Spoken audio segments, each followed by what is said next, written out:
आइए सुनते हैं कार्तिक महात्म्य के चौथे अध्याय की कथा।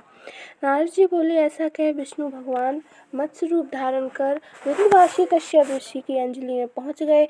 तब उन ऋषि ने दया करके उस मछली को अपने कमंडलू में रख दिया। वह जब कमंडलू में न अट सकी तो कुएं में डाल दिया, और जब उसमें भी न समाई तब तालाब में, और जब तालाब में भी नहीं अटी तब फिर समुद्र में डाल दिया। तदंतर उस नारायण रूपी मत्स्य ने शंखासुर को मार डाला, और उस शंख को हाथ में लेकर विष्णु भगवान बद्रिकारण चले गए। उन्होंने वहां सब मुनियों को बुलाकर यह आज्ञा दी। विष्णु जी बोले, भीतर वेद बिखर गए हैं, उनको तुम ढूंढो। बहुत शीघ्र रहस्य समेत वेदों को जल के मध्य से लाओ, तब तक मैं देवताओं समेत प्रयाग में ठहरा हूँ। नारद बोले, तदंतर तपोबल युक्त सब मुनीश्वरों द्वारा बीज और यज्ञ मंत्रों सहित सब वेद निकाले गए। उससे जितना जिसने पाया उतना उसके नाम से प्रसिद्ध हुआ।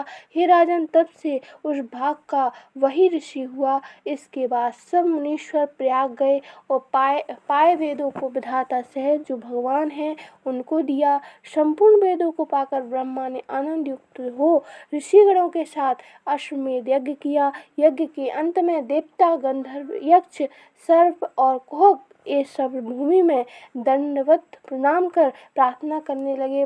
देवता बोले, हे देवों के देव स्वामिन, हमारी प्रार्थना सुनिए। यह हमारे आनंद का समय है।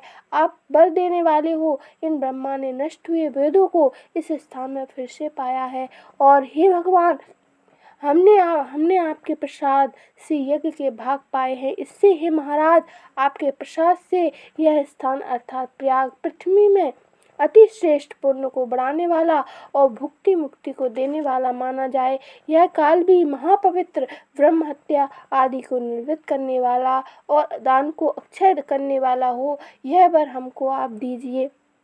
विष्णु भगवान बोले, हे देवताओं, जो तुमने कहा यह मुझे भी सम्मत है। तथास्तु, अर्थात मैंने तुमको वांछित वर दिया। ब्रह्म क्षेत्र के नाम से प्रसिद्ध यह स्थान सबको सुलभ होगा। सूर्यवंश में उत्पन्न राजा भगीरथ यहाँ गंगा लावेंगे। यह गंगा यहाँ सूर्य की कन्या कालिंदी अर्थात यमुना जी से संयोग को प्राप्त होगी। यहाँ ब्रह्मादि तुम सब देवता मेरे पास वास करो। यह तीर्थराज नाम से प्रसिद्ध होगा। इस क्षेत्र में किया हुआ दान, तप, व्रत, होम, जप और पूजा आदि क्रियाएं अनंत फल देने वाली और मेरी समीपता प्रदान करने वाली होंगी। अनेक जन्मों के किए हुए ब्रह्म हत्या आदि पाप इस तीर्थ के दर्शन से तत्काल नाश को प्राप्त होंगे। जो धीर पुरुष मेरी सतृद्धि अर्थात मेरे समीप देह छोड़ेंगे तो फिर वही नहीं जन्म लेने वाले वे मनुष्य मेरे शरीर में प्रवेश करेंगे अर्थात मुक्ति पावेंगे। जो यहाँ अपने पितरों के निमित्त श्राद्ध करेंगे उनके सब पितृगण मेरी स्वरूपता को प्राप्त होंगे। यह समय भी मनुष्यों को महापुण्य का फल देने वाला होगा, और मकर के सूर्य आने पर स्नान करने वाले पुरुष के पापों का नाश करेगा।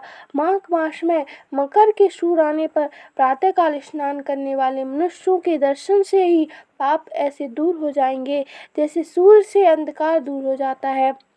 माघ में मकर के सूर्य आने पर स्नान करने वाले को शालोक, शामीप्य और शारूप ये तीनों प्रकार की मुक्ति क्रम से देता हूँ। हे मनुष्यों, तुम सब मेरा वचन सुनो। सर्वव्यापी मैं बदरी वन में सदा रहता हूँ। अन्य स्थानों में 100 वर्ष जप करने से जो फल होता है वह तुम्हें वहाँ एक दिन में सदा प्राप्त होगा। जो श्रेष्ठ उस स्थान पर उसका दर्शन करते हैं वे जीवन मुक्त हैं और कभी उनमें पाप नहीं रहता।